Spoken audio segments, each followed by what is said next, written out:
Roger Celi Pérez, Política y Parlamentos. Él es coordinador del Observatorio Legislativo. Bienvenido, muchas gracias por aceptar esta invitación, Roger Celi. Y le queremos preguntar estas inquietudes que existen actualmente en nuestro medio, ¿no? Ya pasamos esta segunda vuelta electoral el pasado domingo 13 de abril y ahora se acerca el 14 de mayo, el día miércoles, que será la primera sesión inaugural del nuevo periodo legislativo, ya esta vez con 151 asambleístas. Y yo quiero conocer, obviamente, cómo va a ser esta primera sesión de la Asamblea Nacional. Pero antes, quiero preguntarle a usted, que es el seguidor de esta como coordinador del Observatorio Legislativo, ¿cómo valoramos, cómo evaluamos este periodo de los 137 asambleístas que ya se despiden, algunos repiten? ¿Cómo lo evaluamos? ¿Positiva, buena, mediocre, mala, regular? En el ámbito, obviamente, de fiscalización, en el ámbito de legislativo. Bienvenido, muchas gracias. Muy buenos días, como siempre, Edison, estar en este espacio para mí es un gusto y más aún el comunicarme con la ciudadanía a través de este medio. Pues, en primer lugar, yo creo que la ciudadanía tiene una valoración o positiva o negativa por parte de la Asamblea Nacional, pero nosotros, más que valoraciones o calificaciones, lo que tenemos son datos.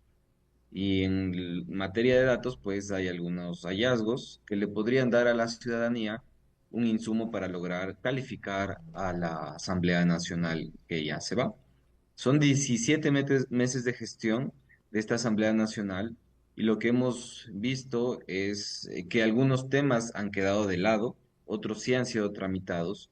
Es una asamblea que ha aprobado casi 60 leyes o un poco más, porque en estos días ha aprobado más y se ha alejado de los temas, insisto, que son controversiales, que difícilmente van a tener un acuerdo político al interior del Pleno de la Asamblea. Uno de ellos, por ejemplo, es el Código de la Niñez y Adolescencia, que casualmente se va a tramitar en la última sesión de este día 12 de mayo del 2025, apenas a 2 días de que se termine este periodo legislativo. Nos llama la atención porque se dejó para el último para la sesión final, en donde posiblemente no haya un acuerdo y quede para la siguiente Asamblea Nacional. Son hechos que pasan. Vemos lamentablemente lo ocurrido con nuestros soldados ecuatorianos, con los militares, eh, y, y hay una ley de minería que ya en su informe para segundo debate tiene más de 6 o 7 años en el cajón de la Asamblea Nacional y desafortunadamente no se aprueba, no se tramita. Otros temas de la administración pública, como la regulación del lobby, la prevención de conflictos de interés, también están ahí pendientes, reformas en materia de justicia, reformas laborales, reformas en materia de contratación pública.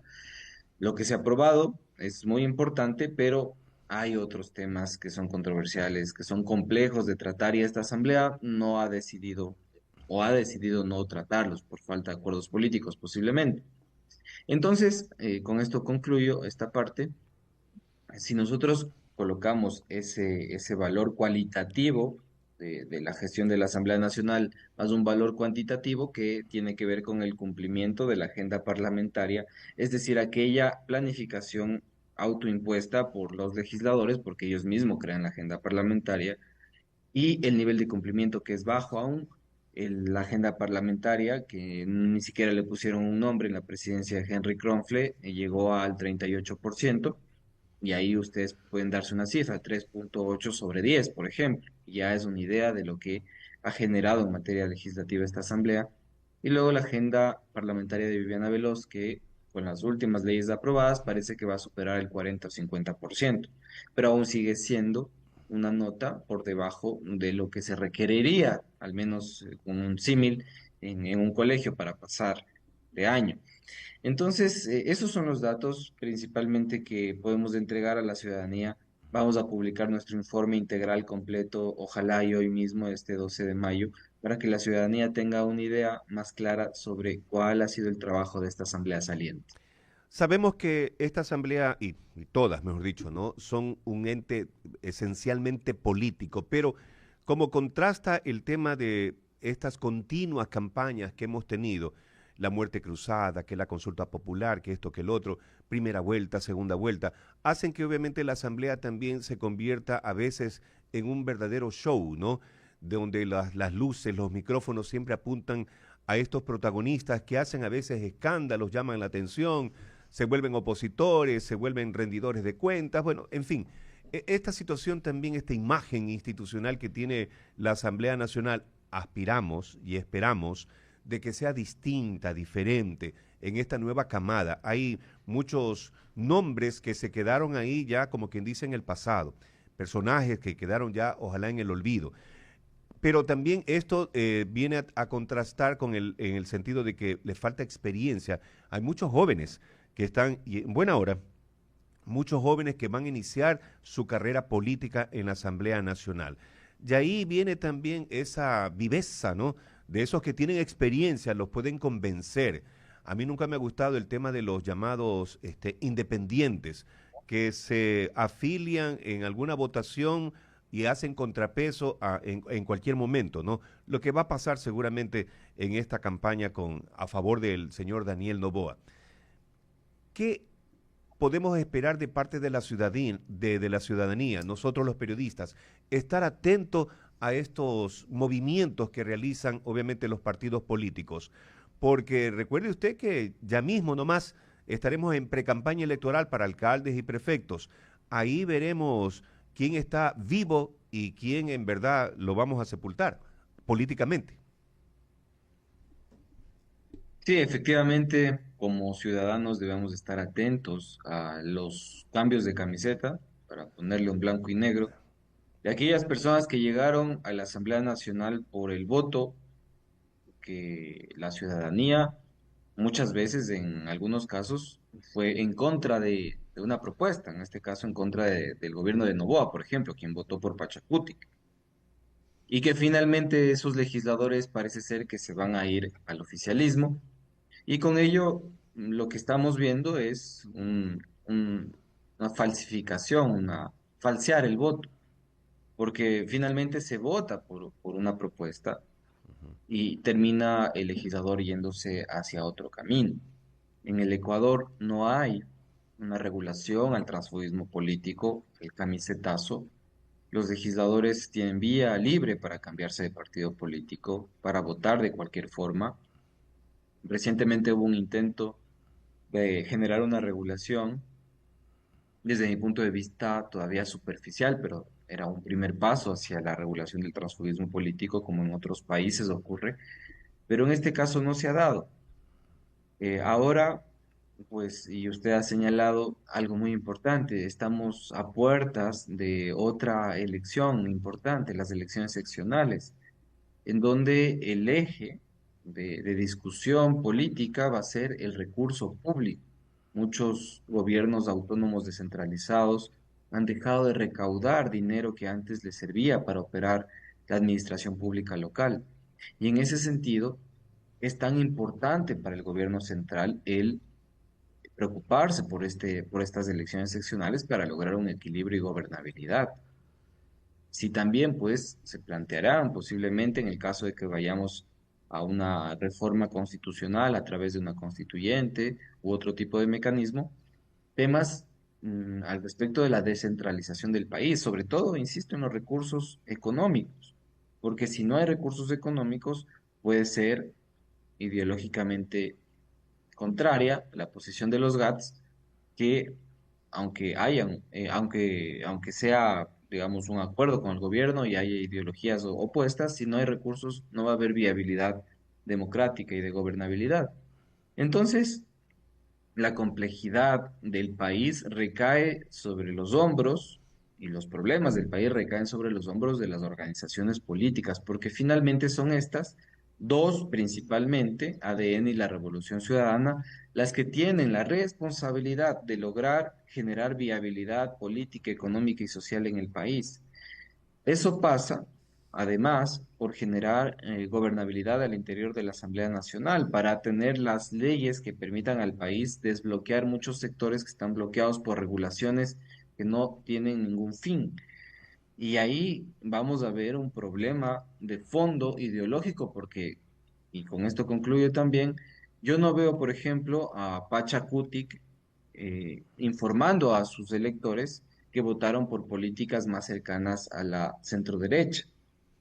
Eh, Podría ser que sí, porque en este país lo hemos visto todo en materia política, o casi todo, pero sería bastante contraproducente con el electorado que tuvo de Pachacutic. Ahora, ahí veremos, por ejemplo, que esas adhesiones que pueda tener Pachacutic, ciertos miembros de la Revolución Ciudadana, y ya no son dos, ahora son tres: Ferdinand Álvarez, Javier Jurado, Mónica Salazar, y así podría ir incrementándose la lista de aquellos que han migrado de la Revolución Ciudadana a ADN, así como el propio Partido Social Cristiano, que en su momento fue contrario y contradictor e incluso lanzó un candidato a la presidencia de la República, el señor Henry Kronfle, y finalmente terminan aliándose con aquello que criticaban, con aquello que decían que no funciona.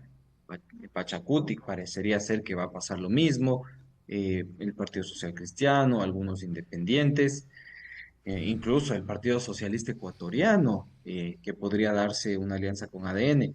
Más allá de que esto podría sí servir para la primera sesión del Pleno de la Asamblea Nacional y desbloquear esta decisión compleja que es de elegir a la primera autoridad de la Asamblea Nacional, de fondo hay un problema y es un problema de falsedad ideológica, en donde por pragmatismo, por prebendismo o por cualquier otra cosa, los legisladores dejan de lado su ideología, dejan de lado su electorado y se van por la opción que tiene el poder en su momento. Roger, ¿cómo está? Gracias por estar con nosotros. Jorge, arroba Dito, lo saluda Roger Celi. Roger, pero ¿usted no cree que estas cuestiones ideológicas, que la utilizan cuando es necesario, cuando no es necesario no la utilizan, hablando de la Asamblea? ¿Usted no cree que esta cuestión ideológica es la que tiene desestabilizado el país? Le repito, cuando le interesa, la ideología. Cuando no le interesa, no viene la ideología. Porque una buena ley que haya sido propuesta por cualquier ideología y que favorezca al país, resulta que no la aprueban porque, como usted dijo antes, yo no sé cómo los asambleístas de Pachacuti le van a rendir cuenta a sus votantes si se van con los de ADN. ¿Usted cree que eso es lo que no tiene el país inestable, Celi, don Roger Celi?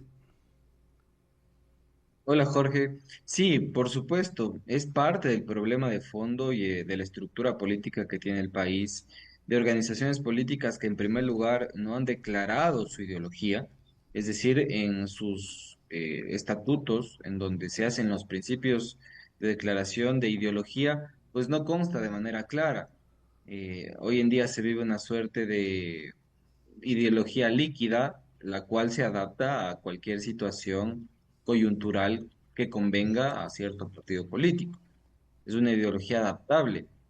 Y en ese sentido, pues vemos que las organizaciones políticas, a la hora de generar sus cuadros en el marco de un proceso electoral, reciben a legisladores que han estado en la orilla totalmente contraria, en la ideología totalmente contraria, y que finalmente pasan a defender preceptos que son poco claros, y esto se traslada ya al ámbito parlamentario cuando han logrado una curul en donde las organizaciones políticas en primer lugar proponen temas que podrían ser incluso contrarios a su propia propuesta ideológica, entre comillas.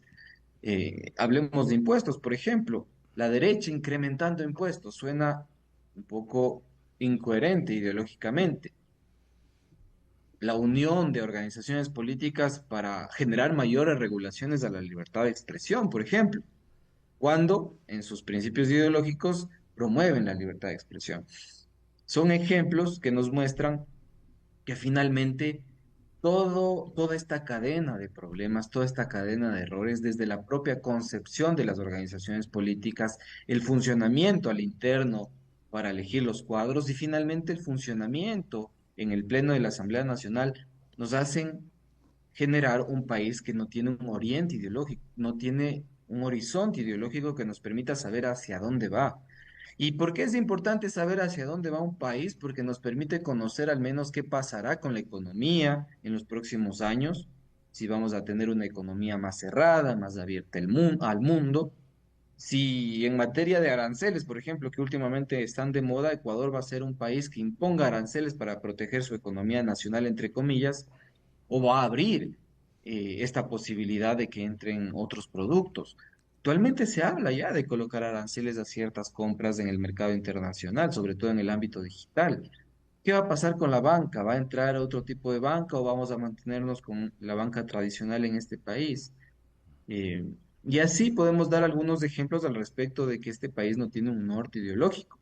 Y lo más importante, y es el debate actual, y es el debate que a nosotros también nos preocupa, y tiene que ver con el ámbito institucional. No tiene tampoco un norte ideológico, conceptual e institucional al respecto de cómo debería funcionar el Estado. Actualmente nos manejamos con las 5 funciones del Estado, con un problema de fondo que es la designación de autoridades por un pequeño consejo de personas que dicen no ser afines a ningún partido político, pero que finalmente Sí. terminan siendo precisamente eso y que generan problemas.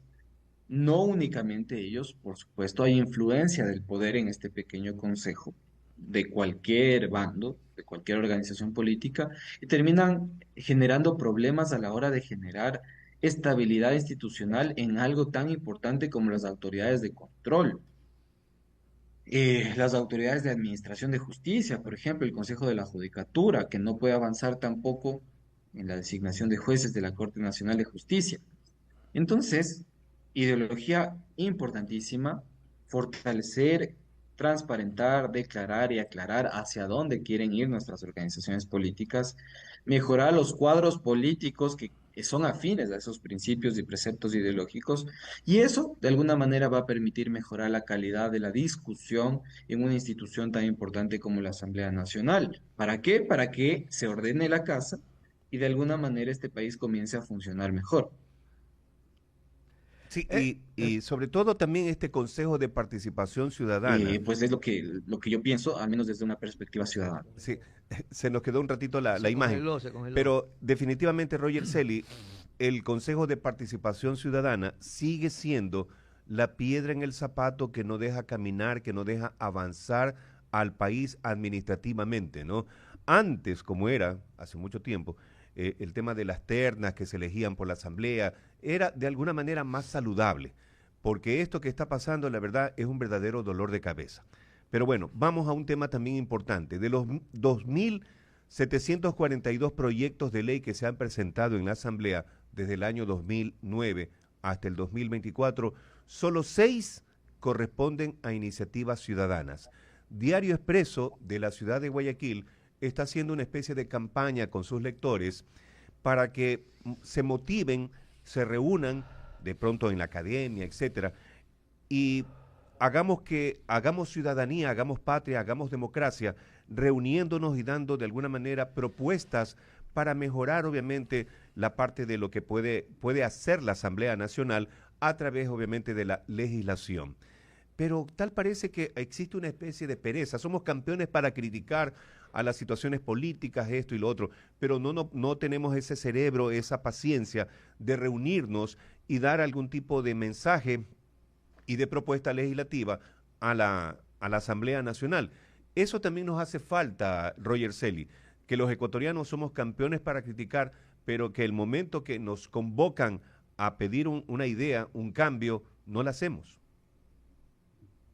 Sí, y la iniciativa de Diario Expreso pues es positiva porque permite conocer algo que es fundamental y que se ha sugerido siempre en la Asamblea Nacional y es consultar a la ciudadanía al respecto de qué necesidades legislativas podría tener para dinamizar, para asegurar, para generar mejores rendimientos en distintos proyectos o iniciativas que puedan tener las personas de diferentes sectores, sociales, económicos, gremiales, empresariales e incluso políticos.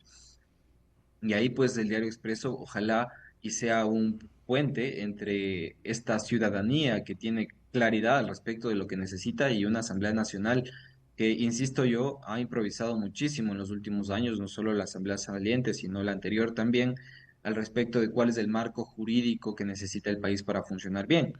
Y ahí pues hay muchísimas sugerencias, muchas de ellas ya se han planteado, entre ellas Actualmente los funcionarios públicos del Ejecutivo y de otras funciones del Estado no tienen una regulación clara al respecto de sus conflictos de interés. Esta palabra podría sonar un poco compleja, pero nada más y nada menos es que poner adelante, poner enfrente, priorizar un interés privado, un interés particular, gremial, empresarial o familiar incluso, por sobre una decisión pública.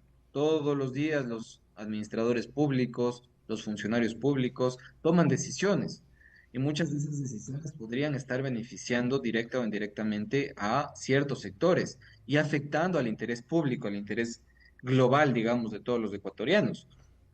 Leyes importantes como una ley de prevención de conflictos de interés que funcionan en países de democracias más desarrolladas, como en Chile, por ejemplo, podría funcionar para prevenir que los funcionarios abusen de su poder y se beneficien particularmente. Hay muchísimos casos en materia de empresa incluso. ¿Qué esto le brinda al país? Pues seguridad jurídica, le brinda mayor equilibrio a la hora de administrar poder y le brinda mejor competitividad económica porque con esas condiciones económicas del marco jurídico que se genera el país, posiblemente este país se vea como un país más serio ante el inversor nacional o extranjero para poder generar desarrollo económico en este país. Una ley de ese tipo se presentó hace un par de años y fue archivada en el Pleno de la Asamblea Nacional sin ni siquiera ser debatida con un argumento traído de los cabellos que decía que el país no está preparado para una regulación de este tipo, cuando el país lo que necesita es una regulación importante que permita que el interés público esté sobre el interés privado y particular. Esa apatía Muchas de que, las sí, esa apatía, Roger Selly, que tiene la ciudadanía, obviamente, como decíamos, de presentar proyectos, cosas así, ¿no? Me hace recuerdo también de la silla vacía, por ejemplo, en los municipios. Se supone que está justamente para que el ciudadano proponga, reclame, observe, etcétera, ¿no? Pero tampoco existe, ¿no? En la práctica no funciona. Entonces, solo esperamos que administren, administren, pero cuando meten las cuatro patas ahí uno reclama. Y debemos ser, como usted mismo pertenece a este coordinador de observación legislativa, estar pendientes de lo que sucede en nuestro país, no solamente ser críticos ahí solamente verbal, sino también en la práctica, ¿no? Ese compromiso que debemos tener los ecuatorianos de no solamente preguntar qué hace el Estado por nosotros, sino nosotros qué hacemos por el bienestar de ese país, de ese Estado, cómo debe funcionar, cómo debe ser administrado. Ahora tenemos una gran posibilidad, esta nueva asamblea que nace, obviamente debemos ser mucho más exigentes, mucho más observadores. ¿Por qué? Porque ya estos señores que vienen ya criticaron, reclamaron, etcétera, ¿no? Entonces ahora que las papas van a quemar bastante en esta nueva asamblea, vamos a estar pendientes de lo que ellos hagan. Y eso puede ser un factor interesante en estas elecciones seccionales que se avecinan, que puede parecer muy lejano, pero de pronto pueden ser un talante que puede pesar en una decisión para tomar en lo que está ahorita ADN, en esta ebullición importante como espuma, o de pronto la otra alternativa, ¿no? Que no está muerta. Sí, efectivamente, y voy a comenzar por el primer punto que me parece muy interesante y es la participación de la ciudadanía. Actualmente se ha demostrado, existe todavía una apatía de cierto sector de la ciudadanía que no logra conectar con aquellas propuestas que nos dan nuestros políticos, porque finalmente, y no es culpa de la ciudadanía, pues son propuestas bastante vacías, demagógicas, que ya hemos escuchado y que finalmente no han generado ningún cambio en el país. En la participación en mecanismos tan importantes como la silla vacía, la comisión general, asambleísta por un día, las vedurías, los observatorios, pues sigue siendo limitada para cierto sector de la sociedad que puede acceder a este tipo de mecanismos, que cuenta con el tiempo, que cuenta con el conocimiento, pero la mayor parte de la ciudadanía no participa en estos mecanismos. Por eso nos hace pensar si es que realmente lo que se ha implementado en la Constitución o lo que se ha planteado en la Constitución es realmente efectivo o es letra muerta. Estamos en un nivel de participación ciudadana, digamos, meramente consultivo, nada más se le pregunta a la ciudadanía al respecto ciertas decisiones limitadas, un bajo porcentaje de decisiones, pero no se involucra a la ciudadanía en esta toma de decisiones que podría ser mejor porque la ciudadanía también conoce los problemas sociales, políticos y económicos del país, puede aportar, incluso el criterio técnico de ciertos sectores podría mejorar la calidad incluso de las leyes de la Asamblea Nacional. Si bien es cierto, sí se participa, sí hay muchos sectores que participan, sigue siendo limitado. Vemos a una academia que posiblemente necesite activarse más a la hora de generar insumos para que los políticos puedan tomar decisiones basadas en evidencia. Los debates en la Asamblea Nacional suelen tener estas oportunidades de participación, pero en muchos de los casos no se aprovechan como es correcto. Y por eso las normativas que se suelen aprobar en el país, algunas de ellas carecen de calidad y no logran implementarse o ser funcionales para el país. Y un dato interesante, más allá de todo lo que pueda hacer la ciudadanía, el aporte que pueda generar en procesos de toma de decisiones públicas, si es que los políticos no se ponen de acuerdo, pues esto podría no funcionar, podría no ser un aporte que pueda generar un cambio. ¿Por qué? 17 vetos totales del presidente de la República, leyes que han aprobado la Asamblea Nacional. Y yo les digo, esas leyes posiblemente pudieron haber sido hechas de manera consciente y de calidad. Algunas tomaron 2, 3, 5 años y se vetan totalmente y nunca más, desde mi punto de vista, van a poder ser parte del ordenamiento jurídico del país, porque actualmente, al menos en los próximos 4 años, la mayoría parlamentaria está prácticamente decidida. Y en ese sentido son leyes que posiblemente pudieron haber beneficiado al país, pero que finalmente este esfuerzo no funcionó, no valió la pena, porque los políticos no se pusieron de acuerdo. Entonces, yo creo que de fondo, antes de pasar al debate político, a la pelea política, a la pugna de poder, es necesario ponerse de acuerdo al respecto de los mínimos que van a ser tratados en este Parlamento nuevo, por ejemplo, y ahí hay un instrumento muy claro y que la ciudadanía debe estar alerta, y es la agenda parlamentaria. La ley orgánica de la función legislativa, que es la ley que ordena el funcionamiento de la Asamblea Nacional, manda a crear una agenda parlamentaria, es decir, un documento de planificación mínimo que diga estas 5, 6, 7, 8, 9, 10 leyes son las que vamos a tramitar. El país va a tener estas leyes, van a tener estos preceptos mínimos ideológicos, y con esta base y con estas líneas rojas nos vamos a poner de acuerdo. La agenda parlamentaria de esta Asamblea Nacional, como yo les decía, no supera el 50% de aprobación, y es porque no se construyó con esta base de diálogo. Simplemente fue un listado de proyectos que a algunos les parecieron bien, a otros no tan bien, y finalmente se hizo, y los resultados son evidentes, no se logra generar un consenso. Entonces, ese instrumento es importante, el llamado de atención a la gente, a los ciudadanos, es a estar atentos de cuál va a ser este instrumento de planificación de la Asamblea para los próximos 4 años. Y Roger, lo invito para una próxima oportunidad a conversar con usted, por ejemplo, de estas propuestas de proyectos. Podría ser reformas constitucionales, una redacción de una nueva constitución, la constituyente, etcétera, ¿no? Eso también son temas muy importantes, delicados, complejos, que debemos los verdaderos ciudadanos comprometidos con nuestra patria conocer, saber, entender aquello. Y que bien que existan estos espacios como la prensa para conocer, obviamente, este intercambio de ideas, de propuestas entre personas muy reconocedoras como usted como politólogo sobre este tema. Gracias, Roger Celi, por estar con nosotros. Muy buenos días, como siempre, muchas gracias y nos vemos pronto. Un abrazo. Próximamente, muy buenos días, muchas gracias.